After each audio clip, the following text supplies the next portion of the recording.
기도하겠습니다. 하나님 아버지 감사합니다. 연휴 기간을 은혜 가운데 잘 보내게 해주시고 오늘도 사슴이 신의 문을 찾는 가난 심정을 가지고 또 저희들이 주님 전에 나왔습니다. 우리에게 말씀하여 주시고 우리에게 하나님의 은혜를 큰 담배와 같이 부어주시기를 원합니다. 또한 이 시간을 통하여서 삼위 하나님 앞에 온전히 영광 드리는 귀한 예배가 될 수 있도록 하나님 우리 예배를 기뻐 받아 주시옵소서. 감사드리고 예수님 이름으로 기도드리옵나이다. 아멘. 주님 다시 오실 때까지부터 찬양하도록 하겠습니다.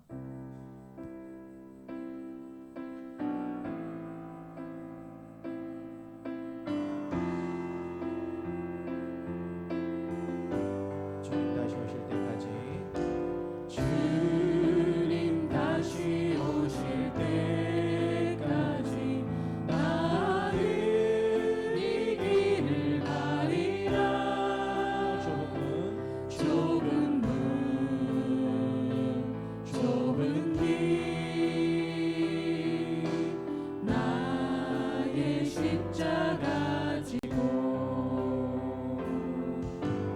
나의 가는 이 길 끝에서 나는 주님을 보리라.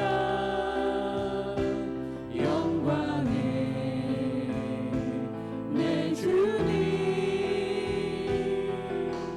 나를 맞아주시. 주님 다시 오실 때까지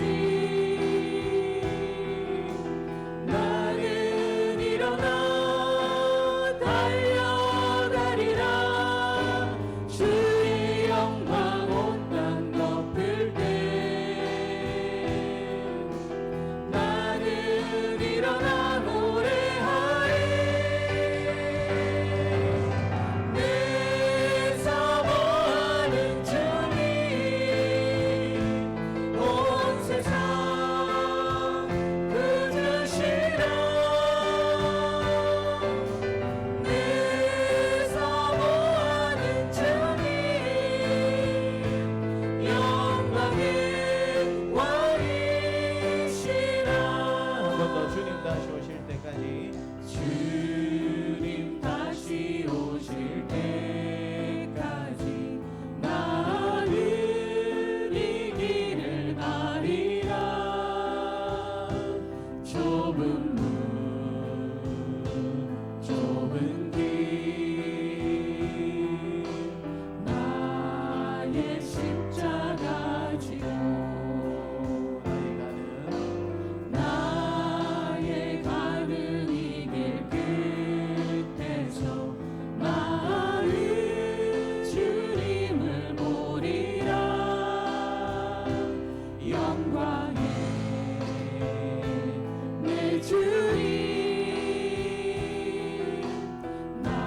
오늘도 자격 없고 또 아무런 공로가 없는 우리이지만 예수 그리스도의 십자가의 보혈의 능력을 의지하여서 우리가 하나님 전에 나와서 이렇게 예배의 자리에 섰습니다.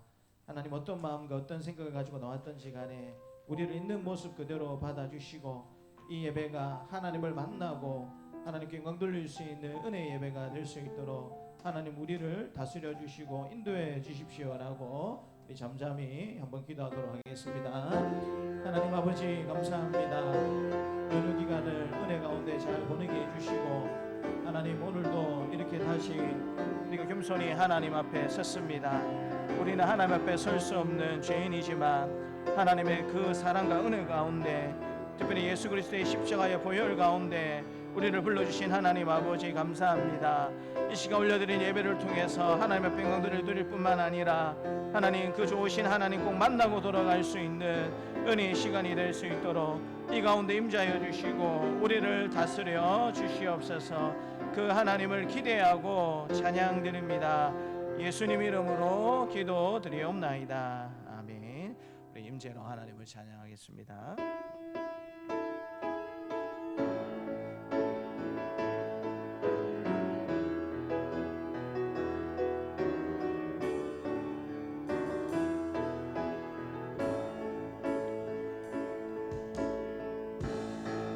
하늘의 문을 여소서 이곳을 주목하소서. 주를 향한 노래가 꺼지지 않으니 하늘을 열고 보소서. 이곳에 임재하소서. 주님을 기다립니다. 기도의 향기가 하늘에 닿으니 주여 임재하여 주소서. 이곳에 오셔서 이곳에 앉으소서. 이곳에서 드리는 예배를 받으소서. 주님의 이름이 주님의 이름만이 오직 주의 이름만 이곳에 있습니다. 이곳에 오셔서 이곳에 앉으소서. 이곳에서 드리는 예배를 받으소서. 주님의 이름이 주님의 이름만이 오직 주의 이름만 이곳에 있습니다. 여호와여 주의 도를 내게 보이시고 주의 길을 내게 가르치소서. 주의 진리로 나를 지도하시고 교훈하소서. 주는 내 구원의 하나님이시니 내가 종일 주를 기다리나이다. 아멘. 들판의 오곡백과를 풍성하게 하신 하나님 아버지, 주님 안에서 기쁘고 즐거운 추석 명절을 보낸 저희들이 이제 다시 마음을 가다듬고 거룩한 주님의 집에 올라와 예배를 드립니다. 곡식과 열매를 자라게 하심과 같이 예배하는 우리 심령도 그동안 하나님께서 베풀어 주셨던 모든 은혜가 성숙한 열매로 나타나게 하여 주옵소서. 그리하여 예배하는 저희 마음은 곡식과 새 포도주가 풍성할 때보다 더 큰 기쁨으로 넘쳐나게 하여 주시옵소서. 그런 하나님을 기대하고 찬양드리며 감사드리고 예수님의 이름으로 기도드립니다. 아멘. 나는 전능하신 아버지 하나님 천지의 창조주를 믿습니다. 나는 그의 유일하신 아들 우리 주 예수 그리스도를 믿습니다. 그는 성령으로 잉태되어 동정녀 마리아에게서 나시고 본디오 빌라도에게 고난을 받아 십자가에 못 박혀 죽으시고 장사된 지 사흘 만에 죽은 자 가운데서 다시 살아나셨으며 하늘에 오르시어 전능하신 아버지 하나님 우편에 앉아 계시다가 거기로부터 살아있는 자와 죽은 자를 심판하러 오십니다. 나는 성령을 믿으며 거룩한 공교회와 성도의 교제와 죄를 용서받는 것과 몸의 부활과 영생을 믿습니다. 아멘. 하나님이 이 모든 말씀으로 말씀하여 이르시되 나는 너를 애굽 땅 종되었던 집에서 인도하여 낸 내 하나님 여호와니라. 제 일은 너는 나 외에는 다른 신들을 내게 두지 말라. 제 이는 너를 위하여 새긴 우상을 만들지 말고 또 위로 하늘에 있는 것이나 아래로 땅에 있는 것이나 땅 아래 물속에 있는 것에 어떤 형상도 만들지 말며 그것들에게 절하지 말며 그것들을 숨기지 말라. 나 내 하나님 여호와는 질투하는 하나님인즉 나를 미워하는 자의 죄를 갚되 아버지로부터 아들에게로 3, 4대까지 이르게 하거니와 나를 사랑하고 내 계명을 지키는 자에게는 천대까지 은혜를 베푸느니라. 제 3은 너는 내 하나님 여호와의 이름을 망령되게 부르지 말라. 여호와는 그의 이름을 망령되게 부르는 자를 죄 없다 하지 아니하리라. 제 사는 안식일을 기억하여 거룩하게 지키라. 여세 동안의 힘써 내 모든 일을 행할 것이나 일곱째 날은 내 하나님 여호와의 안식일인즉 너나 내 아들이나 내 딸이나 내 남종이나 내 여종이나 내 가축이나 내 문 안에 머무는 객이라도 아무 일도 하지 말라. 이는 엿새 동안에 나 여호와가 하늘과 땅과 바다와 그 가운데 모든 것을 만들고 일곱째 날에 쉬었음이라. 그러므로 나 여호와가 안식일을 복되게 하여 그 날을 거룩하게 하였느니라. 제 5는 내 부모를 공경하라. 그리하면 내 하나님 여호와가 내게 준 땅에서 내 생명이 길리라. 제 6은 살인하지 말라. 제 7은 간음하지 말라. 제 8은 도둑질하지 말라. 제 9는 내 이웃에 대하여 거짓 증거하지 말라. 제 10은 내 이웃의 집을 탐내지 말라. 내 이웃의 아내나 그의 남종이나 그의 여종이나 그의 소나 그의 낙이나 물은 내 이웃의 소유를 탐내지 말라. 예수께서 이르시되 내 마음을 다하고 목숨을 다하고 뜻을 다하여 주 너의 하나님을 사랑하라 했으니 이것이 크고 첫째 되는 계명이요 둘째도 그와 같으니 내 이웃을 내 자신같이 사랑하라 하셨으니 이 두 계명이 온 율법과 선지자의 강령이니라. 아멘. 자리에 앉으셔서 28장 함께 찬양하겠습니다.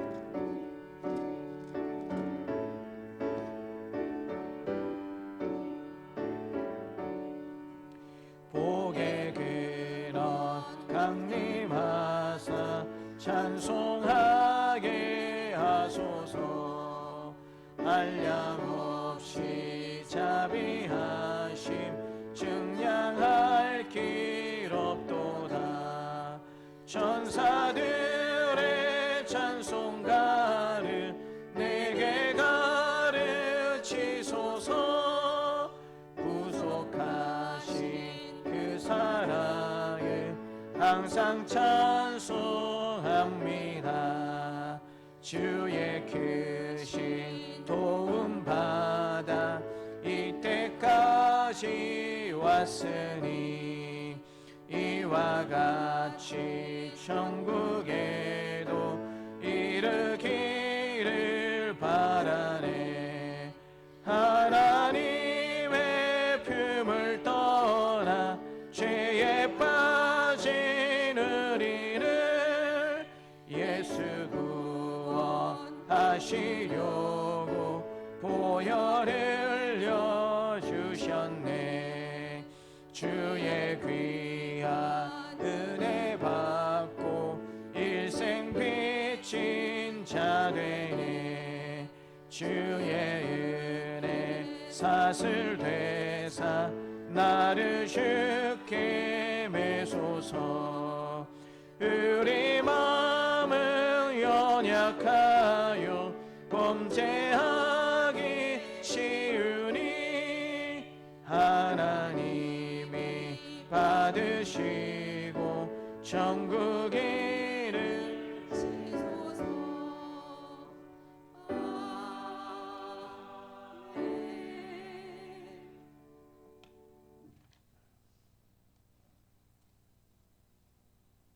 참되시고 유일하신 하나님 아버지, 주님의 은혜로 우리를 예배의 자리로 불러주시고 영광과 찬양을 주님께 드리게 해주심을 감사를 드립니다. 온 우주 만물을 창조하신 주님께 저희 마음과 정성을 모아 찬양과 경배를 드리오니 기쁘게 받으시고 흠량하여 주시옵소서. 지난 한 주간을 살아오면서 주님의 뜻대로 살지 못한 연약함과 저희 마음과 입술, 행동 속에 있었던 모든 죄를 고백하오니 예수 그리스도의 보혈로 깨끗하게 씻어 주시고 주님 안에서 새 힘을 얻게 하옵소서. 하나님 아버지, 이 나라와 민족을 위해 기도합니다. 여러 어려움과 혼란 가운데서도 하나님의 뜻이 이 땅 가운데 이루어지게 하시고 이 나라와 민족을 궁일이 여기사 분열과 갈등이 사라지고 하나님의 정의와 평강이 임하게 하옵소서. 세상의 거짓과 불의가 들세하는 것처럼 보여도 주님의 진리는 결코 흔들리지 않음을 믿사오니 교회와 성도들이 세상의 빛과 소금으로서 진리와 정의에 굳게 서게 하옵소서. 이 나라의 지도자들에게 하나님을 경외하는 마음과 바른 길로 나아가는 지혜를 주시옵소서. 교회를 무너뜨리는 악한 세력들을 주님의 강한 손으로 막아 주시옵소서. 자비로우신 하나님 아버지, 이 제단에 속한 주님의 자녀들, 예배를 위해 오고 가는 성도들의 발걸음을 지켜주시고 안전하도록 인도하여 주시고 육신의 질병으로 고통받는 자들을 치료하여 주시고 경제와 가정의 어려움 속에 낙심한 자들에게 소망을 주시며 믿음이 연약한 성도들을 강하게 붙들어 주셔서 주님이 다시 오시는 그날까지 믿음을 굳게 지켜 살아가게 하옵소서. 또한 이 제단에서 주님이 주신 은사로 몸된 교회를 위하여 헌신하는 모든 성도들을 기억하사 그들의 수고가 헛되지 않게 하시고 맡겨주신 사명 끝까지 잘 감당하게 하셔서 주님 앞에 설 그날 예배하신 상급을 받게 하시고 이 땅에서도 감사와 찬양이 넘치는 삶을 살게 하옵소서. 하나님 아버지, 이 제단에서 계획하고 있는 모든 사역기에 주님이 함께 하시어 신실한 일꾼들을 많이 보내주셔서 주일학교부터 장년부에 이르기까지 주의 은혜로 충만케 하시고 부흥하는 제단이 되어 하나님께만 영광을 돌리는 제단이 되게 하시옵소서. 주님, 낯선 땅과 문화 속에서도 주님의 복음을 전하는 선교사님들을 붙들어 주시고 그들의 모든 필요한 것을 넉넉히 채워주셔서 복음을 전하는 일에 어려움이 없도록 도와주시옵소서. 이 시간 귀한 말씀을 선포하시는 담임 목사님에게 성령님이 함께 하시어 영육간의 강건함을 주시고 피곤치 않도록 하시고 성령의 능력으로 충만케 하셔서 하나님의 말씀을 담대히 전하게 하옵소서. 그 입술을 주님께서 붙드시고 말씀을 듣는 우리 모두에게 하나님의 음성이 들리게 하시고 그 말씀을 듣고 우리의 심령이 새로워지고 삶의 변화되는 은혜를 내려 주시옵소서. 이 자리에 참석하지 못한 하나님의 자녀들 어디에 있든지 주님께서 동일한 은혜로 내려 주시옵소서. 이 예배가 오직 주님께만 높여 드리는 거룩한 시간이 되게 하시고 모든 영광을 주님 홀로 받으시옵소서. 감사드리며 우리 구주 예수 그리스도의 이름으로 기도하였습니다. 아멘.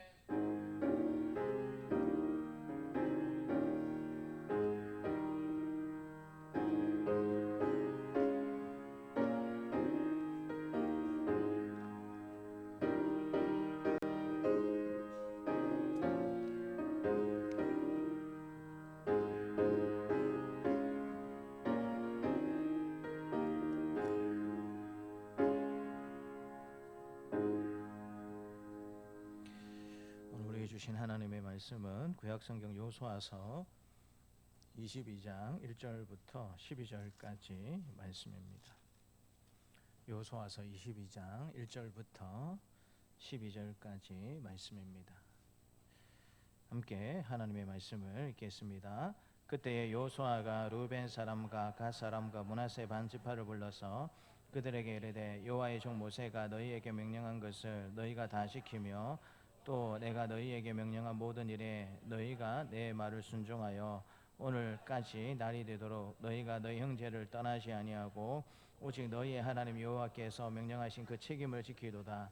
이제는 너희의 하나님 여호와께서 이미 말씀하신 대로 너희 형제에게 안식을 주셨으니 그런즉 이제 너희는 여호와의 종 모세가 요단 저쪽에서 너희에게 준 소유지로 가서 너희의 장막으로 돌아가되 오직 여호와의 종 모세가 너희에게 명령한 명령과 율법을 반드시 행하여 너희의 하나님 여호와를 사랑하고 그의 모든 길로 행하며 그의 계명을 지켜 그에게 친근히 하고 너희의 마음을 다하며 성품을 다하여 그를 섬길지니라 하고 여호수아가 그들에게 축복하여 보내매 그들이 자기 장막으로 갔더라. 므낫세 반 지파에게는 모세가 바산에서 기업을 주었고 그 남은 반 지파에게는 여호수아가 요단 이쪽 서쪽에서 그들의 형제들과 함께 기업을 준지라. 여호수아가 그들의 장막으로 돌려보낼 때에 그들에게 축복하고 말하여 이르되 너희는 많은 재산과 심이 많은 가축과 은과 금과 구리와 새와 심이 많은 의복을 가지고 너희의 장막으로 돌아가서 너희의 원수들에게서 탈취한 것을 너희 형제와 나눌지니라 하매 르우벤 자손과 갓 자손과 므낫세 반 지파가 가나안 땅 실로에서 이스라엘 자손을 떠나 여호와께서 모세에게 명령하신 대로 받은 땅 곧 그들의 소유지 길라스로 가니라. 르우벤 자손과 므낫세 반 지파가 가나안 땅 요단 언덕가에 이르자 거기 요단가에서 제단을 쌓았는데 보기에 큰 제단이었더라. 이스라엘 자손이 들은즉 이르기를 르우벤 자손과 갓 자손과 므낫세 반 지파가 가나안 땅의 맨 앞쪽 요단 언덕가 이스라엘 자손에게 속한 쪽에 제단을 쌓았다 하는지라. 이스라엘 자손이 이를 듣자 곧 이스라엘의 자손의 온 회중이 실로에 모여서 그들과 싸우러 가려 하니라. 아멘. 357장으로 하나님을 찬양하겠습니다.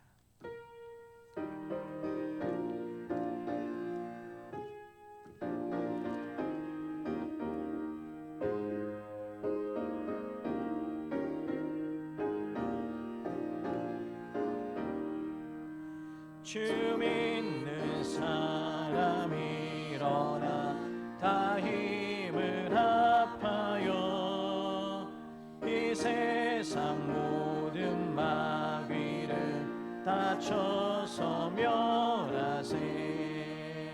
저 앞에 오는 적그를 다 싸워 이겨라. 주 예수 믿는 힘으로 온 세상이 이기네. 믿음이 이기네. 믿음이 이기네. 주 예수를 믿음이 온 세상이 이기네. 온 인류 마귀 괴율로 큰 죄에 빠지니 진리로 띠를 띠고서 늘 기도드리세. 참 믿고 의지하면서 겁없이 나갈 때 주 예수 믿는 힘으로 온 세상이 이기네. 믿음이 이기네. 믿음이 이기네. 주 예수를 믿음이 온 세상이 이기네. 끝까지 이긴 자에게 이곳을 입히고 또 영생 복을 주시니 참 기쁜 일일세. 이 어두운 세상 지나서 저 천성 가도록 주 예수 믿 세상 이기네 믿음이 이기네 믿음이 이기네 주 예수를 믿음이 온 세상 이기네. 하나님 아버지 감사합니다. 하늘의 복을 주시려고 또 우리를 주님 전으로 불러주시니 감사를 드립니다. 이제 겸손히 하나님 말씀을 듣기를 원합니다. 성령 하나님 우리와 함께 해주셔서 우리의 마음을 하나님 좋은 옥토와 같은 마음으로 바꾸어 주시고 말씀의 씨앗이 잘 떨어져서 30배, 60배, 100배의 결실을 맺는 은혜의 결단이 있는 이 시간이 될 수 있도록 하나님 우리와 함께하여 주시옵소서. 감사드리고 예수님 이름으로 기도드립니다. 아멘. 우리 앞뒤 좌우에 계신 분들과 인사하도록 하겠습니다. 우리 반갑습니다. 우리 사랑합니다. 우리 존경합니다. 명절 잘 보내셨습니까? 통장에 돈 들어왔던가요? 권사님 100만 원 들어왔습니까? 안 들어오셨답니다. 우리 집사님들한테 전화를 해야 되겠네. 오늘 본문의 말씀을 보니까 이제 이스라엘의 전쟁이 마침내 끝이 났습니다. 하나님 은혜 가운데 가나안 전복 전쟁이 이제 끝이 나고 여호수아는 이제 전복 전쟁을 마쳤기 때문에 요단강 건너기 이전에 이 기업을 받았던 지파 두 지파 반이죠. 르우벤과 갓과 므낫세 반 지파를 불러 세웠습니다. 그들은 요단 동편의 땅을 기업으로 받은 지파들이었는데요. 모세와의 약속에 따라서 그들은 요단 서편 형제들이 전쟁을 마칠 때까지 함께 앞장서서 열심히 잘 싸웠습니다. 그 의무를 다한 것이죠. 이제 그들의 이 전쟁에 있어서 사명은 끝이 났습니다. 근데 여호수아는 이 두 지파 반 사람들을 돌려보내면서 뭐라고 이야기하냐면 이제 너희의 길로 가라. 그러나 오직 여호와를 사랑하고 그의 계명을 지켜라. 요단강을 다시 건너서 그들이 기업을 가지고 있었던 자녀들과 아내들이 기다리고 있는 기업으로 돌아가는 것을 여호수아가 축복하면서 뭐라고 부탁하냐면 오직 여호와를 사랑하고 그의 계명을 지키면서 살아야 한다라고 말하고 있습니다. 이 말의 의미는 무엇이냐면 가나안 정복 전쟁이라는 그 순종의 전쟁은 끝이 났지만 믿음이 아직 끝난 것은 믿음이 끝난 것은 아니다. 신앙의 진짜 시험은 사명이 끝난 이후에도 계속 하나님 중심으로 사는가에 달려있기 때문에 요단강을 건너가서 이제 평화의 시기를 보내는 그때에도 너희가 믿음으로 말씀으로 살아야 한다라는 사실을 여호수아는 권면하고 있는 것을 보게 됩니다. 우리도 여러분 어떤 큰 일 한 가지가 마쳐지게 되면 끝이 났다라고 생각하기가 쉽지 않습니까? 특별히 이제 직장이나 내가 뭔가 할 수 있는 일에서 은퇴하고 나면 그것으로 내 사명은 끝이 났다라고 생각하기 쉬운데 오늘 본문의 말씀은 우리의 생명이 다하는 그날까지 신앙의 여정은 끝이 나는 것이 없는 것이고요. 우리 믿음의 여정은 계속되어야 한다라는 사실을 하나님께서 우리에게 말씀해 주고 계십니다. 먼저 1절부터 6절 말씀을 보게 되면은요. 이 순종의 완성은 믿음의 또 다른 시작이 된다라는 사실을 가르쳐 주고 있습니다. 따라서 말해 볼까요? 순종의 완성은 또 다른 믿음의 시작입니다. 가나안 정복 전쟁이 끝났다고 해서 믿음의 여정이 끝이 난 것이 아니고요. 하나님의 말씀에 잘 순종해서 가나안 정복 전쟁이 끝이 난 그것이 이제 또 다른 믿음의 여정의 시작이 된다라는 사실을 여호수아는 가르쳐 주고 있습니다. 우리 2절과 3절 말씀을 같이 한번 더 읽겠습니다. 2절과 3절입니다. 그들에게 이르되 여호와의 종 모세가 너희에게 명령한 것을 너희가 다 지키며 또 내가 너희에게 명령한 모든 일에 너희가 내 말을 순종하여 오늘까지 날이 오래도록 너희가 너희 형제를 떠나지 아니하고 오직 너희의 하나님 여호와께서 명령하신 그 책임을 지키도다. 모세에게 약속했던 것처럼 요단강을 건너서 아내들과 소유들은 요단 서쪽 자신들의 기업에 남겨두었지만 남자들은 전쟁할 수 있는 모든 남자들은 같이 남은 지파들과 요단강을 건너서 가나안 정복 전쟁을 열심히 싸워줬고 이제 정복 전쟁이 끝이 났기 때문에 너희가 참 책임을 잘 마쳤다. 이제 너희 기업으로 돌아가도 된다라고 이야기하고 있는 것을 들을 수가 있습니다. 그런데 여기까지만 여호수아가 이야기한 것이 아니고요. 이 이후에 자기 기업으로 돌아갔을 때 이 두 지파 반 사람들이 요단 서편에서 어떻게 살 것인가에 대해서도 여호수아가 부탁하고 있는 것이 5절인데요. 5절 말씀도 같이 한번 읽겠습니다. 오직 여호와의 종 모세가 너희에게 명령한 명령과 율법을 반드시 행하여 너희의 하나님 여호와를 사랑하고 그의 모든 길로 행하며 그의 계명을 지켜 그에게 친근히 하고 너희의 마음을 다하며 성품을 다하여 그를 섬길지니라 하고, 이제 큰 정복 정쟁이라는 것이 끝이 났지만 더 큰 믿음의 여정이 있는데, 그것은 너희 마음을 다해서 하나님을 친근히 하면서 하나님의 말씀을 잘 지키는 삶을 살아야 한다라고 이야기를 하고 있습니다. 특별히 5절 말씀에 그의 계명을 지킨다라고 이야기하게 될 때 지킨다라는 말씀의 의미는 무엇이냐면 관계를 잘 보존시킨다라는 의미를 가지고 있습니다. 실제로 이제 요단강을 중심으로 해서 요단 서편에 살고 있는 두 지파 반의 사람들이 있고 또 요단 동편에 살고 있는 나머지 지파 사람들이 지금 이제 있는 그와 같은 상태로 들어가게 되는 것이죠. 요단강이라는 어떻게 보면 물질적인 큰 이제 장애물이 생겼기 때문에 서로 왕래하는 것도 쉽지 않겠지만, 그럼에도 불구하고 하나님이 주신 기업도 그 땅에서 하나님과의 관계를 잘 유지하면서 그렇게 보존하면서 너희가 살아가야 한다라고 이야기를 하고 있는 것입니다. 너희가 전쟁 중에도 하나님의 말씀에 잘 순종했지만 이제 평화의 때에도 그 순종을 지속해야 한다라고 여호수아가 부탁을 하고 있는 것이죠. 사랑하는 여러분, 사람들은 종종 이제 다 했다라고 이야기를 합니다.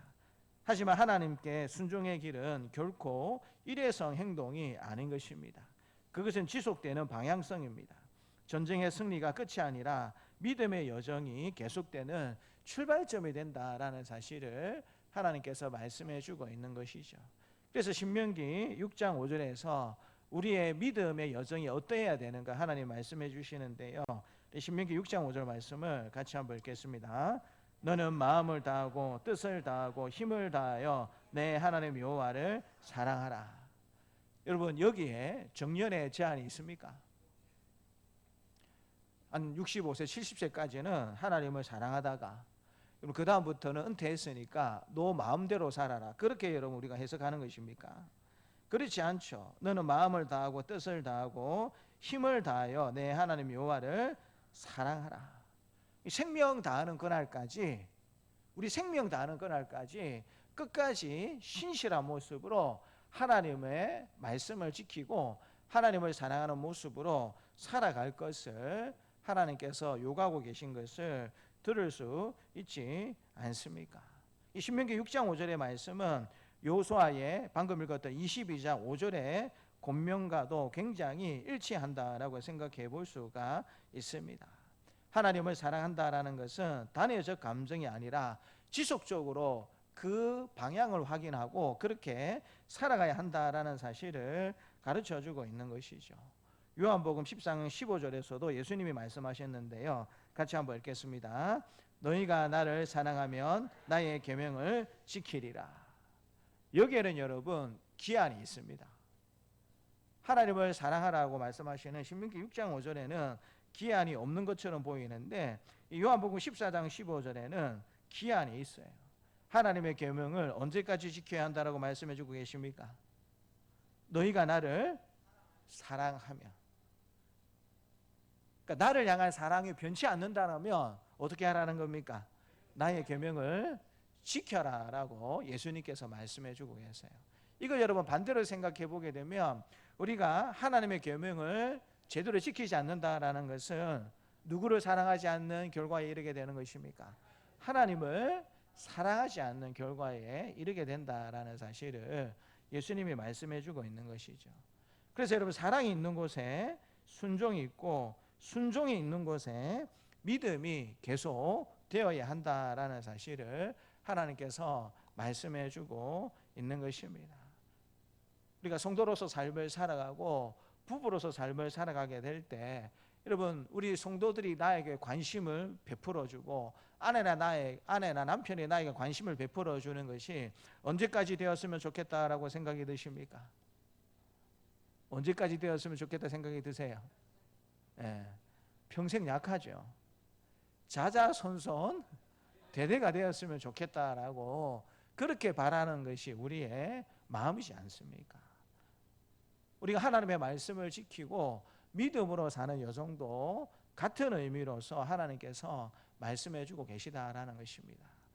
큰 전쟁에 맞춰졌기 때문에 자칫 하나님을 향한 믿음이 소홀하기 쉬운 그것을 여호수아가 걱정하면서 요단강이라는 큰 강이 이제 있기 때문에 두 지파 반 사람들이 이제 어떻게 살아가야 할 것인가 그것을 생각하면서 전쟁의 때에도 너희가 순종의 삶을 잘 살았지만 이제 평화의 때에도 하나님의 말씀 잘 지키면서 하나님과의 관계를 잘 유지하면서 그렇게 뜨겁게 하나님을 사랑하면서 살았으면 좋겠다라고 그렇게 이야기를 하고 있는 것이죠. 제가 창원에 이제 넘어오기 전에 부산에 이제 성산교회라고 그 교회에서 사역을 했었습니다. 성산교회는 굉장히 조금 특이한 부분이 좀 몇 가지 있는 교회인데요.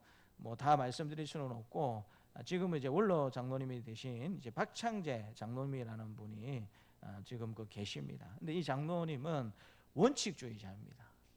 매사가 원칙주의자예요. 그래서 본인이 정해 놓은 그 원칙에서 벗어나면 되겠습니까? 안 되겠습니까? 그 원칙에서 벗어나면 안 되는 겁니다. 제가 전임 교육자로 갔으니까 이제 사택을 이제 구해야 되는데 사택 전세금을 이렇게 주시더라고요. 그러면서 저보고 이제 이 살 집을 구하라고 하시더라고요. 근데 장로님의 조건이 뭐냐면 이제 전세집을 구해야 되는데 조건이 뭐냐면 전세권 설정을 해줄 수 있는 집을 구하십시오라고 이야기를 하더라고요. 그 전세권 설정이 뭔지 아시죠?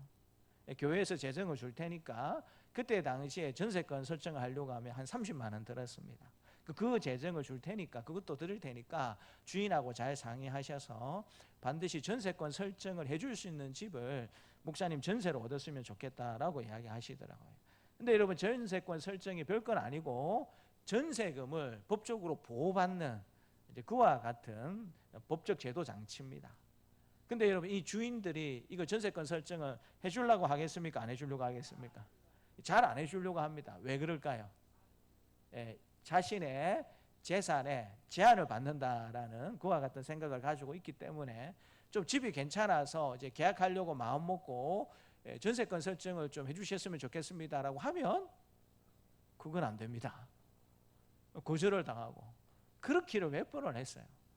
그러다가 이제 계속 안 되니까 제가 장로님한테 찾아가서 장로님 몇 집을 이렇게 계약을 하려고 했었는데 이 전세권 설정 때문에 잘 되지 않습니다. 이거 꼭 해야 되는 것입니까? 라고 했을 때 장로님 뭐라고 했겠습니까? 꼭 해야 됩니다. 그렇게 했어요. 그래가지고 거의 이사를 몇 달 동안 오지를 못했어요. 전세집을 구하지 못해가지고.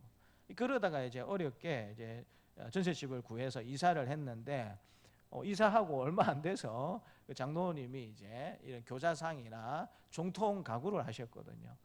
이 교자상을 들고 오셨어요. 이사하자마자 얼마 안 돼가지고 그리고 이제 오셔가지고 우리 교회에 귀한 목사님 보내주셔서 하나님 감사합니다.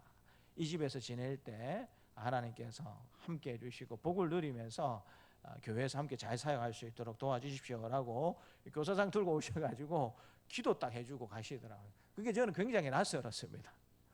그냥 빈손으로 오셔도 될 텐데 교사상을 들고 오셔가지고 근데 이제 이 장로님 가구가 그냥 일반 가구가 아니고 대부분 이제 일본 사람들이 구입을 하러 많이 오는 그런 가게를 자촌동에서 하고 계셨거든요.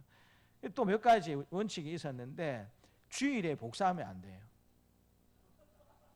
주일에 복사하면 안 돼요. 주일에 누가 복사하는 거 걸렸다. 그럼 장로님한테 끌려갑니다. 토요일까지 왜 안 해놓고 왜 주일에 와서 예배 드리는 일에 집중 안 하고 그렇게 하느냐라고 이제 그런 원칙도 가지고 계시고요.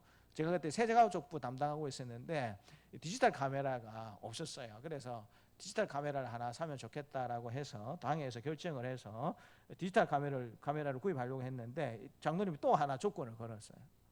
디지털 카메라 비싸게 사줘도 좋으니까 반드시 대리점에서 구입하십시오.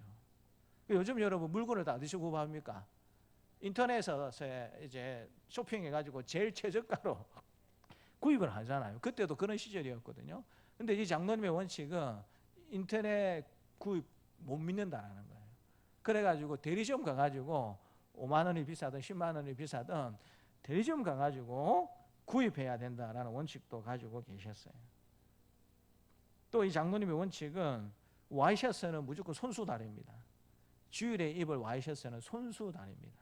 왜 손수다리시냐 제가 물어보니까 자기가 입을 주일에 입을 와이셔츠 손수다리면서 뭐도 다리시냐면 주일에 헌금할 돈도 다리세요. 그러니까 그걸 위해서 주일에 입을 자기 와이셔츠는 아내에게 권사님에게 맡기지 않고 본인이 직접 다림질하면서 이제 주일에 원칙은 은행 가서 새 돈을 받고 와서 주일에 하나님 앞에 드리는 것이 원칙이지만 바빠서 그렇게 하지 못했을 경우에는 가지고 있는 돈 중에 제일 깨끗한 돈을 골라가지고 분무기로 칙칙해가지고 다리미로 이렇게 딱 빳빳하게 달아가지고 그 주일에 헌금으로 갖고 오신다라고 이야기를 하더라고요. 제가 사정이 생겨서 이제 교회를 이동해야 되겠다라고 그때 이제 장로님이 그 같은 부서에 있어가지고 이제 개인적으로 서류들과 한번 갔는데 장로님이 목사님 절대로 못 갑니다라고 반대하시더라고요. 그래서 제가 사정을 설명했습니다. 여차저차 해서 제가 지금 교회를 가고 싶어서 이동하고 싶어서 그런 게 아니고 지금 담임 목사님의 입장이 좀 곤란하게 되는 부분이 있어서 뭐 저하고 상관없지만 제가 교회를 이동하는 것이 이제 담임 목사님을 위해서 제일 좋겠습니다라고 설득을 해서 그래 이제 창원으로 제가 이게 넘어왔던 기억이 납니다. 이 장로님이 은퇴하시고 난 다음에 어떤 책을 썼냐면 제가 전에도 한번 말씀드렸는데 새벽기도가 끝나는 날 내 인생도 끝난다라는 책을 쓰셨어요. 무서운 내용입니다. 새벽기도가 끝나는 날 내 인생도 끝난다. 빨간색 표지예요. 빨간색 표지에 장로님 얼굴 이따만하게 박아가지고 그렇게 책을 만들어가지고 저한테 우편으로 책을 그렇게 보내주셨어요. 내용은 뭐 별거 아닙니다. 지금까지 살면서 열심히 새벽기도 하면서 하나님이 어떻게 자신의 인생을 도와주셨고 자녀들과 손주들의 인생들을 어떻게 이끌어 주셨는지 그것을 간증하는 내용입니다. 그래서 이 장로님은 외국 가지 않으면 진짜 멀리 가지 않는 이상에는 특별한 일이 없으면 새벽 4시부터 6시까지 무조건 기도의 자리를 지키시는 분입니다. 그러니까 하늘이 두 쪽 나도 비가 오나 바람이 오나 노래 가사 같다 그죠? 비가 오나 바람이 부나 어쨌든 매일 새벽 4시면 교회에 와 계시고 6시까지 기도하고 돌아가셨던 그런 분이셨습니다. 지금은 이제 은퇴하셔서 원로 장로가 되셨지만 지금까지도 들리는 소문에는 새벽 기도를 어떻게 하고 계시겠습니까? 4시부터 6시까지 계속 지금 열심히 하고 계시다라는 소식을 듣게 됩니다. 이제 은퇴하셔가지고 또 교회가 불러주면 직분에 관해서 또 장로님이 강의도 해주시고 그렇게 하시면서 다닌다라는 이야기를 듣고 있습니다. 우리 시대의 기준으로 생각해 보게 되면 여러분 주일날 입을 와이셔츠를 다리면서 헌금할 수 있는 돈을 다린다. 이게 이해가 됩니까? 이해가 안 되죠. 그럼 주일에 복사하지 말라. 이해가 됩니까? 이해가 안 되죠. 그러니까 나름대로 장로님 나름대로 뭐 바리새인이다라는 비판도 많이 받으셨대요. 이런 원칙들을 가지고 사시니까. 근데 이제 장로님하고 자주 이야기할 수 있는 기회가 있었는데 장로님 늘 이야기하시는 게 목사님 제가 바리새인처럼 보이지 않습니까? 라고 이야기를 하시더라고요. 그래서 제가 솔직하게 이야기했어요. 그 장로님 그렇게도 보입니다. 근데 이제 장로님의 중심을 아니까 그게 나쁘게는 안 보입니다라고 그렇게 말씀드린 적이 있습니다. 이제 장로라는 시무장로라는 직에서는 은퇴하셨지만 장로라는 직에서 은퇴 없이 지금도 열심히 묵묵히 이제 후배들을 위해서 기도해 주시고 또 도와줄 수 있는 일이 있으시면 적극적으로 나셔서 도와주고 계시다라는 이야기를 듣습니다. 그럼 사역이 끝났다고 해서 신앙이 끝난 게 아니다라는 사실을 우리 박창재 장로님의 생은 우리에게 잘 보여주고 있지 않습니까? 직분이 바뀌었다고 해서 하나님의 관계가 멈추는 게 아니다라는 것입니다. 참된 신앙으로 생명 다하는 그날까지 말과 행동에 있어서 하나님에 대한 신실함을 잘 지키며 살아가는 저와 여러분들의 삶이 되시기를 주님의 이름으로 축복합니다. 순종의 끝에도 또 다른 믿음의 여정이 있다라는 사실을 먼저 본문은 보여주고 있고요. 또 한 가지는 오해 속에서도 우리의 믿음을 잘 지켜야 한다라는 사실을 본문은 보여주고 있습니다.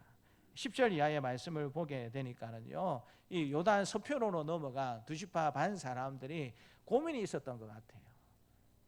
우리가 강을 건너서 이제 나머지 지파들과 떨어져서 삶을 살아가야 되니까 지금은 괜찮은데 시간이 오래 흐르게 되면은 과연 우리 후대들도 또 그 후대들도 우리가 이스라엘 지파라는 하나님의 백성이라는 이런 정체성을 가지고 과연 잘 살아갈 수 있을까라는 그런 염려가 이 요단강을 건너는 이 두 지파 반 사람들에게 있었던 것 같습니다. 그래서 이것들을 조금 지혜롭게 하자라고 해서 이 사람들이 아이디어를 낸 것이 무엇이냐면 제단 하나를 짓는 겁니다.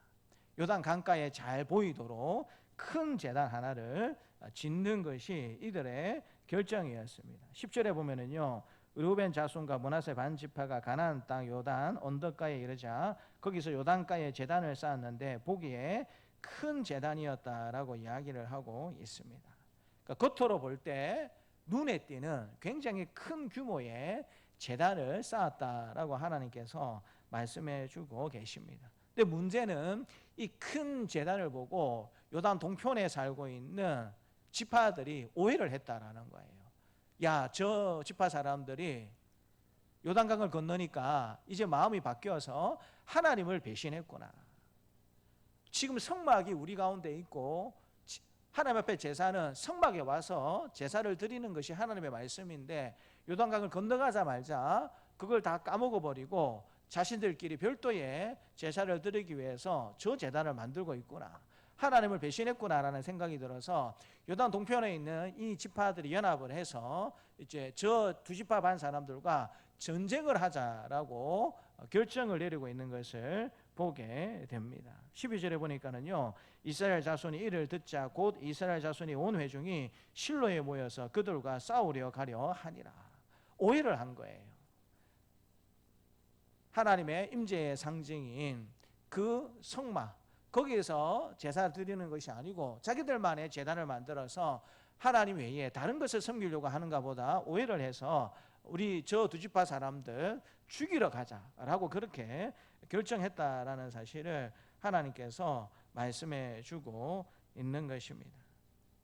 근데 중요한 사실은 요단 동편에 있는 나머지 지파 사람들이 겉으로 볼 때에 큰 제단을 보고 오해했다라는 사실을 우리가 기억할 필요가 있습니다. 그러니까 이 사람들이 어떤 중심을 가지고 이 제단을 만드는지 그걸 여러분 제대로 들어볼 생각도 하지 않고 그저 큰 제단이 눈에 보이기 때문에 그거 가지고 전쟁을 해서 더 저 두 지파 사람들의 죄악을 제거해야 된다라고 그렇게 생각을 했다라는 것이죠. 이 오해에 대해서 전쟁 준비를 하고 요단강을 건너온 나머지 지파 사람들에게 오해에 대한 설명을 이 지파 사람들이 두 지파 반 사람들이 하고 있는 것이 26절과 27절 말씀인데요. 같이 한번 읽겠습니다.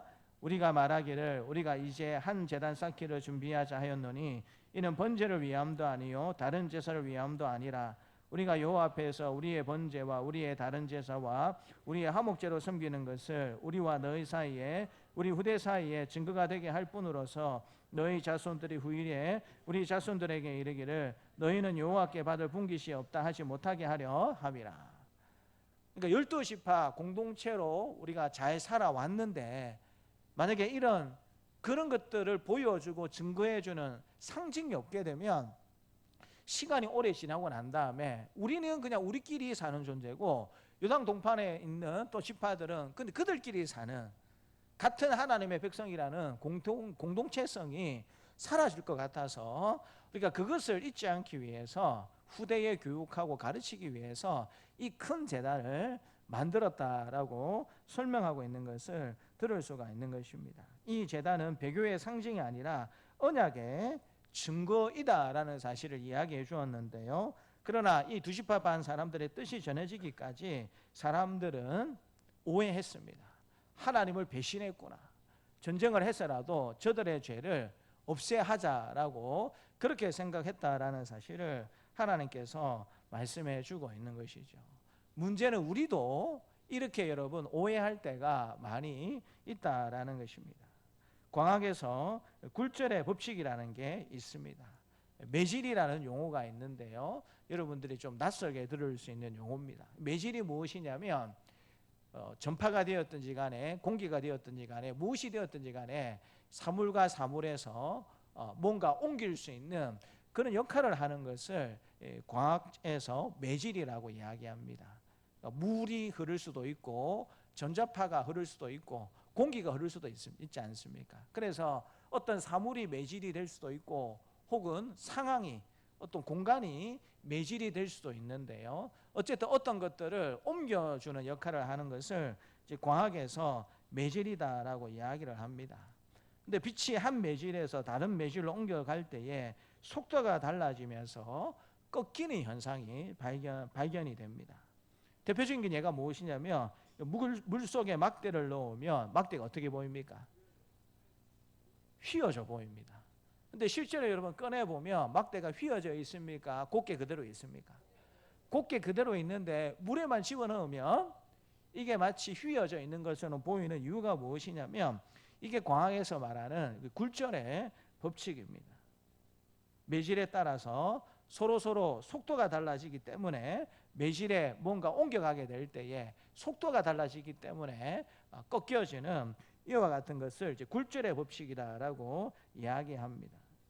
근데 우리의 시선도 이와 같을 때가 많다라는 것입니다. 우리가 세상을 바라보는 눈, 사람을 바라보는 눈에는 인간적인 매질이 있다라는 사실을 우리가 놓치고 있을 때가 많이 있습니다. 그 매질이 편견이 되고 감정이 되고 자기 기준이 될 때가 얼마나 많이 있는지 모릅니다. 그러니까 나는 객관적이다라고 이야기하면서도 실제로 여러분 그 사람은 무엇을 가지고 말하는 것입니까? 자기 의견, 자기 감정, 자기 기준에 따라서 자기는 객관적이다라고 이야기를 하는 것입니다. 근데 여러분 곰곰이 한번 잘 생각해 보십시오. 객관적인 사람이 있을 수 있습니까? 그럴 수 있습니까? 우리 교회에 들어오신 입구에 보면 동산이가 있습니다. 동산이가 여러분 객관적일 수 있습니까? 걔가 여러분 객관적입니까? 얘가 요즘 조금 이제 약간 나이가 들어서 그런지 약간 조금 이제 조금 이상한 것은 아닌데 하여튼 조금 특정인에 대해서 좀 민감하게 반응을 해요. 저희가 이제 아이들 간식도 시키고 교회 풀과 필요한 물건도 시키다 보니까 쿠팡 배달하는 아저씨가 거의 일주일에 한두 번 옵니다. 근데 다른 사람이 오면 조금 짖다가 말아요. 그냥 5사람이 왔구나 해가지고 몇 번 짖다가 너는 너 나는 나 그리고 많은데 이상하게 이 쿠팡 아저씨가 오면 차가 갈 때까지 들어오는 때부터 시작해가지고 차가 나갈 때까지 죽으라고 짖습니다. 그러니까 막 이 짖는 목소리에 뭐가 담겨져 있냐면 짜증나 빨리 가 여기 우리 집이야 왜 당신이 여기 들어왔어 제발 빨리 나가 이런 감정이 섞여져 있어요. 제가 들어보니까 4층에서 들리거든요. 온갖 짜증 섞인 그 짖는 소리가 이렇게 들려요. 그래서 이제 그저께 보니까 이 쿠팡 아저씨가 마음이 상해가지고 뭐라 하는 거예요. 와 너는 내 나를 보면서 벌써 너를 본 지가 몇 달인데 왜 나를 보고 자꾸 짖느냐 기분 나쁘다라고 이야기를 하시는 것 같아요. 그래서 제가 위에서 동산아 그냥 들어가라 그렇게 하니까 이렇게 위로 한번 딱 쳐다보는데 그래도 또 어떻게 했을까요? 짖는 거예요. 제가 생각해도 와 참 저분 참 기분이 나쁘겠다 그 생각이 들어요. 그냥 왔다가 물건만 배달하고 가는데 짖어요. 그 기준이 뭐겠습니까? 기분 나쁘다 이거예요. 지금 내가 볼 때는 저 사람은 좋은 사람으로 보이지 않는다라는 거예요. 그게 이제 동산이의 기준이지 않을까. 뭐 그분이 뭘 잘못했는지는 제가 잘 모르겠지만 그게 이제 나름대로 동산이의 기준이 아닐까라는 생각을 가지고 있습니다. 근데 우리 사람도 이 자기만의 기준을 가지고 있어요. 이 가치관이라는 세계관이라는 기준을 가지고 있습니다. 근데 여러분, 그것을 통해서 우리가 사람을 볼 수밖에 없고 사물을 볼 수밖에 없고 다른 사람과 우리가 살아가는 생을 평가할 수밖에 없다라는 것입니다. 그래서 여러분, 우리가 가지고 있는 이런 매질을 가지고 뭔가 바라보고 평가하게 되면 여러분, 열은 다 뭐가 생깁니까? 굴절이 생겨날 수밖에 없습니다. 나는 객관적이고 나는 전혀 내 주관을 넣었다라고 그렇게 말하지 않지만, 그럼에도 불구하고 우리 자체가 우리가 가지고 있는 가치관이나 세계가 있기 때문에 어떤 사람을 평가하고 어떤 상황을 바라보게 될 때에 굴절 현상이 일어날 수밖에 없고, 그렇게 굴절을 일으키는 원인 중에 편견이나 감정이나 자기 기준이 있을 수밖에 없다라는 것입니다. 그래서 상대의 중심이 왜곡되게 보일 수밖에 없는 것입니다. 서편 지파의 눈은 굴절된 시선이었고 하나님의 시선만이 진실을 똑바르게 볼 수 있다라는 사실을 하나님께서 우리에게 말씀해 주고 있는 것이죠. 그래서 여러분, 우리는 객관적이지 않습니다. 무엇이 가장 객관적일 수 있냐면 하나님의 말씀만이 가장 객관적인 기준이 된다라는 사실을 우리가 기억할 필요가 있는데요. 그래서 사무엘은 사무엘장 16장 7절에서 이렇게 말씀합니다. 같이 한번 읽겠습니다. 여호와께서 사무엘에게 이르시되 그 용모와 키를 보지 말라. 내가 이미 그를 버렸노라. 내가 보는 것은 사람과 같지 아니하니 사람의 외모를 보거니와 나 여호와는 중심을 보느니라 하시더라. 여러분, 사람은 외모를 보지만 하나님은 뭘 보신다고요? 중심을 보신다라고 말씀해 주고 계세요. 이게 여러분 하나님 말씀의 진리입니다. 사람은 외모를 볼 수밖에 없어요. 자기의 가치관 기준을 통해서 세상과 사물을 볼 수밖에 없다라는 내용을 하나님께서 말씀해 주시면서, 그러나 하나님은 중심을 보는 분이다. 그러니까 여러분, 우리가 사람을 볼 때도 세상을 볼 때도 뭘 보려고 애를 써야 되겠습니까? 겉으로 보이는 현상을 그걸 여러분 보려고 집중하는 것이 아니고 그 이면에 있는 중심이 무엇일까? 그것을 보려고 애를 써야 한다라는 사실을 하나님께서 말씀해 주고 있는 것이죠. 지금 하나님은 제단의 크기를 보고 있는 것이 아니고요, 서편 지파 사람들의 중심을 보고 있다라는 사실을 성경은 우리에게 가르쳐 주고 있습니다. 그래서 그 중심을 제대로 보게 되면 우리가 어떤 모습으로 삶을 살아갈 수 있는가, 로마서 14장 19절이 가르쳐 주고 있는데요. 같이 한번 읽겠습니다. 그러므로 우리가 화평의 일과 서로 덕을 세우는 일을 힘쓰나니. 중심을 모를 때는 갈등이 있고 다투기가 쉽습니다. 근데 여러분, 그 사람의 마음 중심을 알게 되면 우리가 뭐 할 수 있습니까? 이해할 수 있고 공감할 수 있게 되는 것이죠. 그래서 우리 그리스도인들이 추구해야 되는 방향은 화평의 일과 서로 덕을 세우는 일을 힘써야 하는 것이다 라고 말씀해 주고 계십니다. 믿음의 공동체는 오해가 생길 때 싸우는 것이 아니라 진리를 말하되 화평을 이루는 태도로 해결해야 된다라는 사실을 우리에게 가르쳐 주고 있는 것이죠. 성도 여러분, 교회 안에서도 가정 안에서도 오해는 언제나 생길 수밖에 없습니다. 하지만 그때마다 기억하기를 바랍니다. 하나님은 사람의 외형이 아니라 중심을 보시는 분이십니다. 우리가 해야 할 일은 오해 속에서도 진실함을 유지하고 하나님 중심의 믿음을 잘 지키는 것이다 라는 사실을 가르쳐주고 있는 것이죠. 사랑하는 여러분, 오늘 본문의 지파들은 사명을 다했습니다.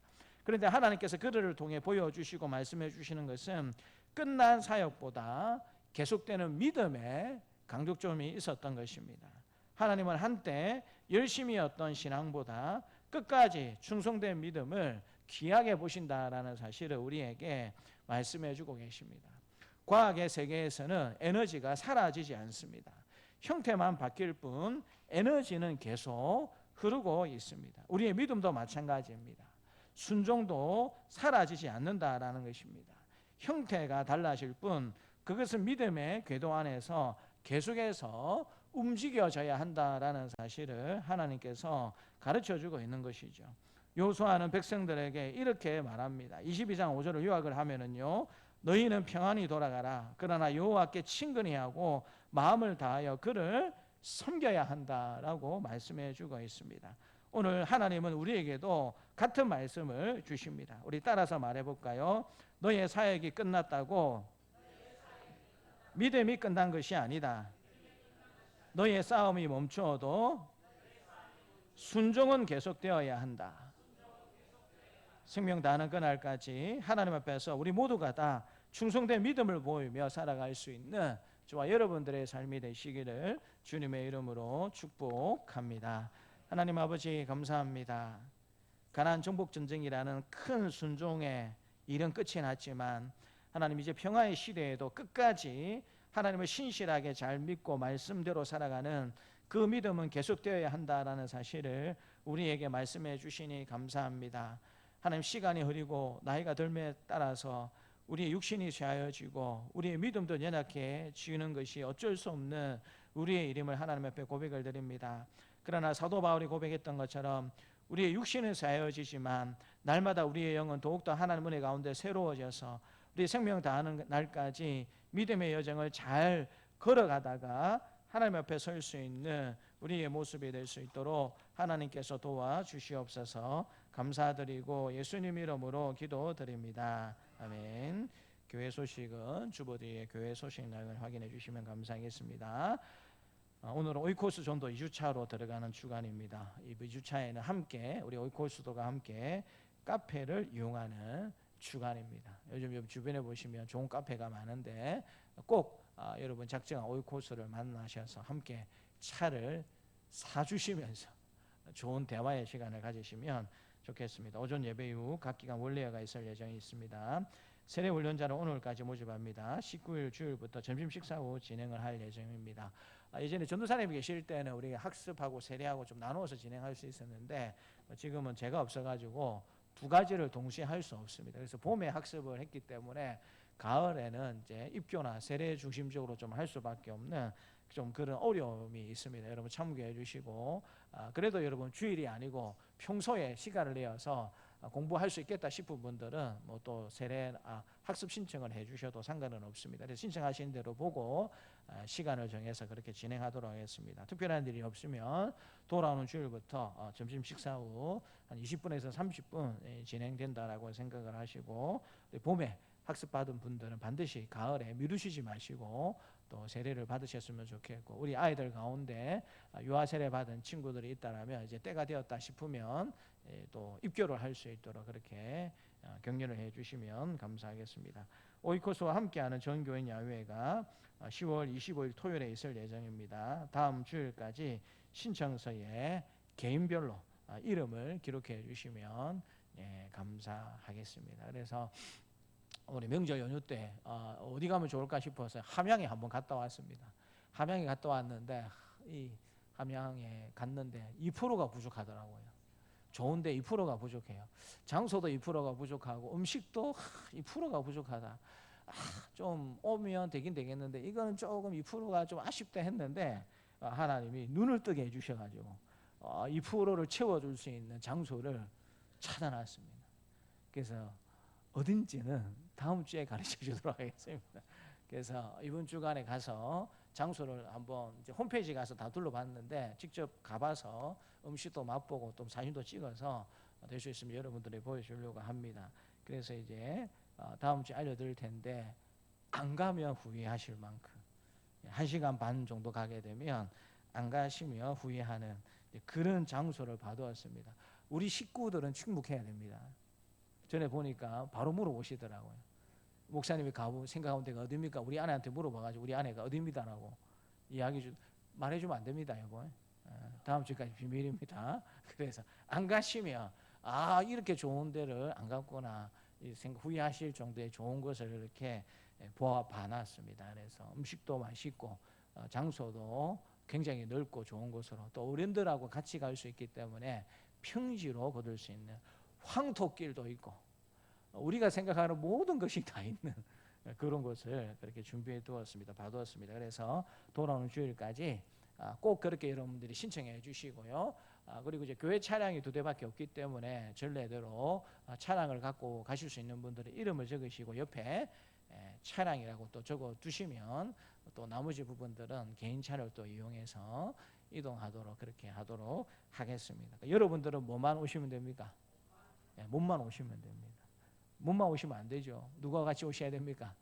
오이코스와 함께 몸만 오시면 됩니다. 그러면 간식이나 뭐 이렇게 스케줄이나 뭐 이 모든 것들은 식사나 이런 것들은 다 교회에서 준비를 합니다. 그래서 초대하셔서 꼭 많이 같이 가주시면 감사하겠습니다. 우리 11월 달부터 다니엘 기도회가 예정되어 있습니다. 그래서 뭐 이렇게 신청서에 이름을 기록하지 않으셔도 뭐 오시면 됩니다. 오시면 되는데 그래도 좀 더 규모 있게 준비를 하기 위해서는 대충이라도 몇 분 정도 참석하시겠다라는 걸 알고 있어야 되기 때문에 11월에 예정된 다니엘 기도회 참가자를 모집합니다. 우리 입구에 비치된 신청서에 이름을 기록해 주시면 감사하겠습니다. 작년에 이제 저희가 처음으로 다니엘 기도회에 참가를 했었는데 참 많은 은혜가 있었던 그런 기도의 날들이었습니다. 그래서 여러분 기도 제목들을 가지고 좀 응답되었으면 좋겠다라고 생각되시는 분은 새벽에 하지 않고 저녁 때 합니다. 저녁 때 한 2시간 정도 시간을 내시고 오시면 장로님은 그렇게 이야기하시더라고요. 직장을 마치고 그렇게 저녁 때 왔는데 정말 다니엘 기도하는 동안에는 피곤한 줄 몰랐다. 너무 말씀의 은혜를 많이 받고 또 함께 찬양하고 기도하는 게 정말 좋았다라고 이렇게 말씀을 하시더라고요. 그래서 21일 동안 진행될 예정 가운데 있습니다. 밤에 진행되니까 여러분들 스케줄 한번 잘 살펴보시고 꼭 함께 이 시간을 통해서 함께 기도하고 말씀을 들으면서 또 깊은 기도의 자리 또 하나님 은혜를 누리는 자리로 나아가는 저와 여러분들이 되셨으면 좋겠습니다. 내일하고 화요일에 우리 백운암 법통노회 203회 정기노회가 창원세강교회에서 예정되어 있고요. 저하고 우리 조남미 장로님이 그렇게 노회 총대로서 그렇게 참가할 예정 가운데 있습니다. 은혜 가운데 노회가 잘 진행될 수 있도록 기도해 주시면 감사하겠습니다. 저한테 공문은 안 왔는데 어디 가서 들어가지고 광고를 실었습니다. 전국 여전도 연합회 정기총회 및 특별 집회가 10월 21일 화요일부터 수요일까지 전국 여전도회 창년회관에서 우리 전 총회장이었던 안양 1심교회 김홍서 목사님을 모시고 있을 예정 가운데 있습니다. 시간을 내시는 분들은 또 같이 가셔서 은혜 받고 돌아오시면 또 좋겠습니다. 우리 찬송가 543장 찬양하면서 함께 하나님 앞에 봉헌하도록 하겠습니다.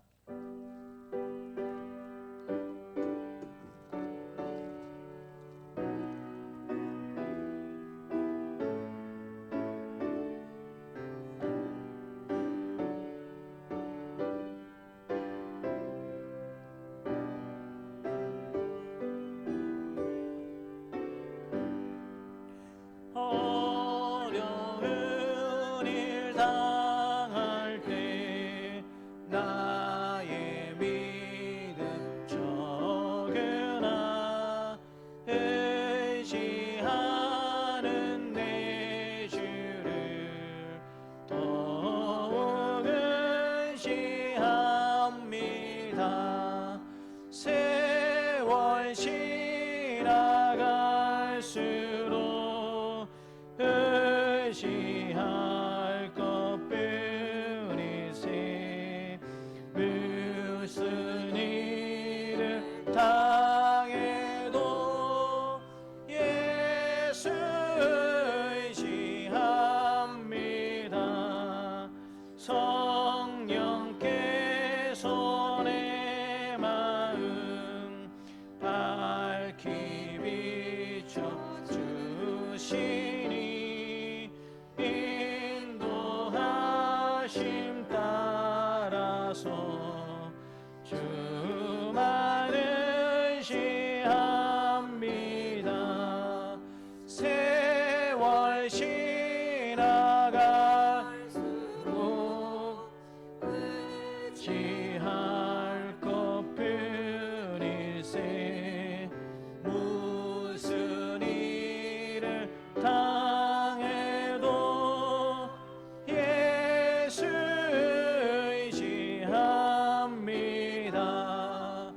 밝을 때의 노래와 어두울 때의 기도로 위태할 때 도움을 주께 간구합니다. 세월 지나갈수록 의지할 것뿐일세 무슨 일을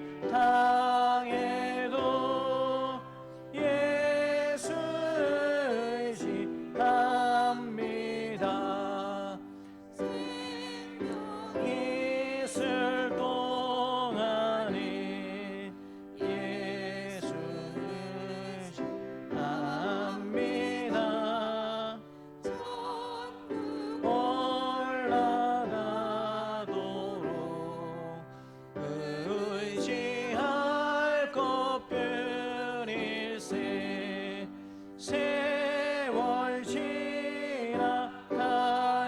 지나갈수록 의지할 것뿐일세 무슨 일을 망해도 예수 의지합니다. 하나님 아버지 감사합니다. 하나님께서 우리 인생의 생사복의 주관자이심을 고백드리면서 귀한 예물을 하나님 앞에 올려드립니다. 하나님께서 이 예물을 기뻐 받아주시고 흠양하여 주시기를 간절히 원합니다. 하나님, 우리 김강규 장로님, 소복도 권사님 오직 예배 성령 충만함을 바라면서 하나님 앞에 감사 예물로 영광 돌려드립니다. 사랑하는 이 가정의 앞날을 하나님께서 선한 길로 이끌어 주시고 하나님의 은혜가 충만하고 말씀이 충만한 삶을 잘 살아갈 수 있도록 하나님께서 도우시고 함께하여 주시기를 간절히 기도드리옵나이다. 하나님, 또 결혼식 때문에 또 이곳에 와서 예배드리게 되음을 감사하면서 우리 권현옥 권사님과 권숙녀 권사님 하나님 앞에 또 감사 예물을 올려드립니다. 오고 가는 발걸음이 기쁨과 감사함의 발걸음이 될 수 있도록 도와주시고 위급하거나 하나님 다치는 일이 없도록 또 안전하게 결혼식을 잘 참여하고 섬기는 교회로 또 가정으로 돌아갈 수 있도록 하나님께서 축복하여 주시기를 간절히 기도드립니다. 또 소순난 집사님 비록 병원에 입원해 계시지만 하나님 은혜에 감사하면서 생일을 맞이하여서 하나님 앞에 감사 예물을 올려드립니다. 남은 생애가 더욱더 주 안에서 복된 삶이 될 수 있도록 도와주시고 육신은 쇠해질 수밖에 없지만 영은 믿음 가운데 더욱더 새로워지고 감사가 넘쳐나는 우리 집사님의 삶이 될 수 있도록 하나님께서 도와주시기를 간절히 기도드립니다. 김목철 집사님 우리 아연이 손녀 딸의 생일을 맞이하여서 또 하나님 앞에 감사 예물을 올려드립니다. 우리 집사님 기도하고 있는 것처럼 모든 가족들이 믿음으로 하나가 되고 함께 믿음을 개성해 나갈 수 있는 은혜의 가정으로 하나님께서 삼아주시고 또 사랑하는 집사님 더욱더 남은 생애가 믿음 가운데 영육강건한 삶을 잘 살아갈 수 있도록 특별히 날마다 하나님 앞에 감사할 거리가 많아지는 그와 같은 삶을 살아갈 수 있는 우리 집사님의 삶이 될 수 있도록 하나님께서 도와주시기를 원합니다. 또 추석 명절을 통해서 하나님의 은혜 가운데 잘 보내게 해주심을 감사하면서 유철문 소동미 집사님 또 하나님 앞에 감사 예물을 올려드립니다. 기뻐 받아주시고 이 가정 가운데 하나님의 일하심과 역사하심을 보여주시고 나타내 주실 뿐만 아니라 그 하나님의 은혜들을 날마다 자랑하고 간증하며 살아갈 수 있는 믿음의 가정이 될 수 있도록 축복하여 주시기를 원합니다. 귀한 믿음의 두 아들 우리 창현 형제와 창민 형제를 하나님께서 기억해 주셔서 하나님 일터 위에도 하나님께서 복을 더하여 주시고 때가 되면 좋은 믿음의 배필을 만나서 아름다운 믿음의 가정을 이루고 부모님의 아름다운 신앙을 잘 계승할 수 있는 은혜의 자리로 살아갈 수 있는 귀한 믿음의 아들들이 다 될 수 있도록 하나님께서 또한 도와주시기를 원합니다. 하나님 추석을 잘 보내게 해주심을 감사하면서 또 보라가 하나님 앞에 감사 예물을 올려드립니다. 기뻐 받아주시기를 원하옵고 공부하는 가정 가운데 있습니다. 하나님이 주시는 지혜와 명철함을 가지고 공부 잘해 나갈 수 있도록 도와주실 뿐만 아니라 무엇보다도 하나님을 사랑하는 믿음의 딸로서 또 에스더처럼 잘 성장해 나갈 수 있도록 하나님께서 축복하여 주시기를 원합니다. 오늘도 하나님의 사랑에 감사하고 감격드리면서 감사 예물을 올려드리고 11조를 올려드리고 목적 헌금을 올려드리는 손길들마다 하나님께서 함께하여 주시고 하나님께서 선한 목자가 되어 주시어서 우리 개인과 우리 가정과 나라와 민족과 우리의 직장과 일터와 사업들을 어떻게 이끌어 가시는지 경험할 뿐만 아니라 날마다 그 하나님을 자랑하며 살아갈 수 있는 복된 삶을 살아갈 수 있도록 하나님께서 두 손 들어 축복하여 주시옵소서. 드릴 것이 있게 해주신 하나님 앞에 감사를 드리옵고 구주 예수님의 이름으로 기도드리옵나이다. 아멘. 이제는 십자가에 죽으시고 부활하심으로 우리의 구원을 이루신 주 예수 그리스도의 은혜와 외아들을 십자가에 내어주심으로 자기 사랑을 확증하신 하나님의 사랑하심과 언제나 우리와 함께 하시며 인도하시는 성령님의 교통하심이 생명 다하는 그날까지 충성되고 신실한 믿음을 보이며 살기를 원하는 사랑하는 주의 백성들에게 노년으로부터 아이에게까지 이제부터 영원토록 함께 있을지어다. 아멘.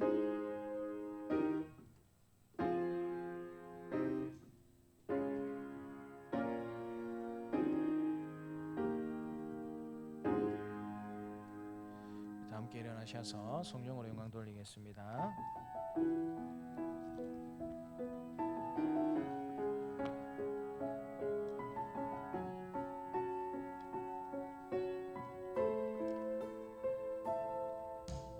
이 세상을 살아가는 동안에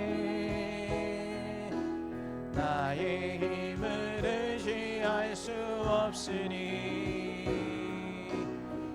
기도하고 낙심하지 말 것을 주께서 참 소망이 되심이라. 주의 길을 걸어가는 동안에 세상의 것 의지할 수 없으니